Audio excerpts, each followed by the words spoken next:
সকাল থেকে নিখোঁজ রামিসা। সেই রামিসাকেই খোঁজার জন্য পুলিশ প্রশাসন একসাথে হয়েছে এবং 7 বছর মেয়েকে কেন হত্যা করলো সেই বিষয় নিয়ে আলোচনা করব।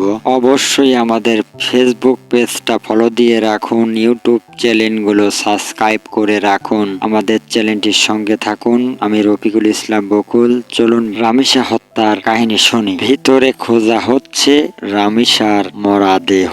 মাত্র 7 বছর মেয়েকে নির্মম ভাবে হত্যা করলো জাকির হোসেন এবং তার স্ত্রী তাকে পালাতে সাহায্য করেছেন। প্রথমে আপনাদের একটা কথা জানিয়ে রাখতে চাই, সেটি হচ্ছে সকালবেলা রামিসাকে সুন্দর করে সাজিয়ে স্কুলে দেওয়ার জন্য তৈরি করছিলেন। হঠাৎ দেখে তার মা ঘরে নাই রামিসা।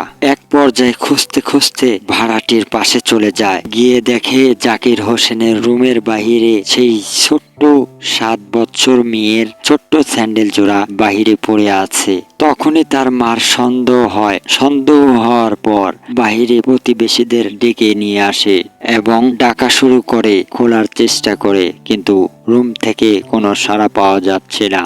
তারপরে পুলিশকে খবর দেন। পুলিশরা আস্তে আস্তে অনেক দেরি করে ফেলেছেন, কিন্তু এই মাত্র 7 বছরের মেয়েকে রামিসাকে হত্যা করে জাকির হোসেন ঢাকার নারায়ণগঞ্জ গিয়ে পালিয়ে আছে এবং পালাতে সাহায্য করেছেন তার স্ত্রী। দুঃখজনক কথা হচ্ছে মাত্র 7 বছর রামিসাকে এমন ভাবে মেরেছেন যেন বিক্রি হওয়ার থেকেও কঠিনতম একটি ভয়াবহ খুন করলো এই রামিসাকে। এই নিষ্পাপ শিশুটিকে কেন হত্যা করলো সারা দেশের মানুষ এখন জানতে চায়, বিচার চায়। রামিসার বাবা কি সুষ্ঠুভাবে বিচার পাবে না মিথ্যা আশ্রয় নেবে আসামিরা? মজার বিষয় হলো মাত্র 7 ঘন্টার ভিতরে জাকির হোসেনকে এবং জাকির হোসেনের স্ত্রীকে গ্রেপ্তার করলো পুলিশ। এখন কথা হচ্ছে, আমাদের দেশে তো আসামিদের সাক্ষী দিতে গেলে আসামিদের দলের লোকজন সাদাসিদের মানুষগুলারে মাইরা ফেলাচ্ছে। সেই জন্য আমরা ভালোভাবে সাক্ষী দিতে পারি না। আগামী নেক্সট ভিডিওতে বিস্তারিত কথা বলবো। প্রধানমন্ত্রী বর্তমান তারেক জিয়া এই বিষয় নিয়ে হ্যান্ডেল করছেন। সেজন্য কিন্তু আমরা নেক্সট ভিডিওতে রামিসা হত্যার কাহিনী কি হলো, সুষ্ঠু বিচার পেল, মিথ্যা বিচার পাইলো, সেই বিষয় নিয়ে আলোচনা করব।